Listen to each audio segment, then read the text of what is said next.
INPT সহ ৬ উপজাতি রাজনৈতিক দলের ডাকা পাহাড়ে ১২ ঘণ্টা বন্ধ প্রত্যাহারের আবেদন জানালেন বামফ্রন্টের চেয়ারম্যান বিজন ধর। ন্যায্য দাবি স্বীকার করে নিয়ে বিজনবাবুর বক্তব্য, আন্দোলনের নানা পন্থা রয়েছে, বন্ধ পরিস্থিতিকে ঘোরালো করতে পারে। শনিবার এডিসি এলাকার ১২ ঘণ্টা বন্ধে গেছে আইএনপিটি, এনসিটি, আইপিএফটি, তিপ্রাহা, টিএসপি সহ ৬ রাজনৈতিক দল। মাধববাড়িতে আন্দোলনকারীদের উপর পুলিশের গুলি চালনায় মুখ্যমন্ত্রীর পদত্যাগ, উচ্চ আদালতের বিচারপতিকে দিয়ে বিচার বিভাগীয় তদন্ত দাবি করেছে এই দলগুলি। এই প্রেক্ষিতে বিজনবাবুর বক্তব্য, বন্ধ গণতান্ত্রিক আন্দোলন হলেও ন্যায্য দাবি আদায়ে আন্দোলনের নানা পন্থা রয়েছে।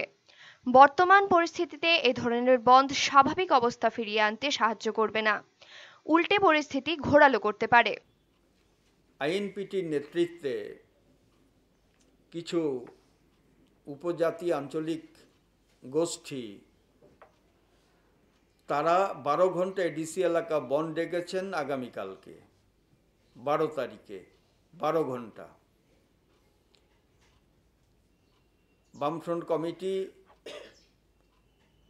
দৃঢ়ভাবে বিশ্বাস করে এই ধরনের বন্ধ এই সময়তে স্বাভাবিক অবস্থা ফিরিয়ে আনতে সাহায্য করবে না। মানুষের মধ্যে কি গ্রামে কি শহরে, কি পাহাড়ে কি সমতলে যে একটা আশঙ্কা, সেই আশঙ্কা দূর করবার ক্ষেত্রে সাহায্য করবে না। তিনি রাজ্যে দ্রুত শান্তি, সম্প্রীতি, গণতান্ত্রিক পরিবেশ অটুট রাখতে বন্ধ আহ্বানকারীদের বন্ধ প্রত্যাহার করে নিতে আহ্বান জানান।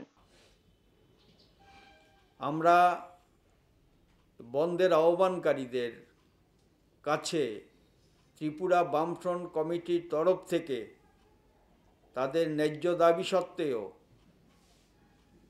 তাদের আন্দোলন গণতান্ত্রিক আন্দোলন এটা বিচার করা সত্ত্বেও, বন্ধ ডাকার অধিকার তাদের আছে এটা স্বীকার করেও আমরা মনে করি এই সময়তে এই বন্ধ পরিস্থিতিকে খারাপ দিকে নিয়ে যেতে পারে।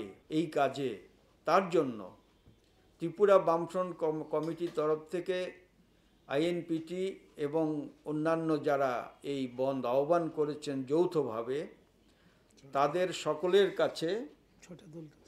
সকলের কাছেই বিনীতভাবে আমরা আবেদন জানাব। আন্দোলনের নানা পন্থা আছে, কিন্তু এই ধরনের বন্ধ এই সময়তে যেটা ওরা ডেকেছেন তারা যাতে প্রত্যাহার করেন। সামনে দেশের সাধারণ নির্বাচন, কোনো ষড়যন্ত্রের ফাঁদে পা না দিতে সতর্ক করেন বিজনবাবু। তিনি দ্রুত শান্তি, সম্প্রীতি, গণতান্ত্রিক পরিবেশ তৈরিতে উদ্যোগ গ্রহণের আহ্বান জানান। ব্যুরো রিপোর্ট, চ্যানেল দিনরাত।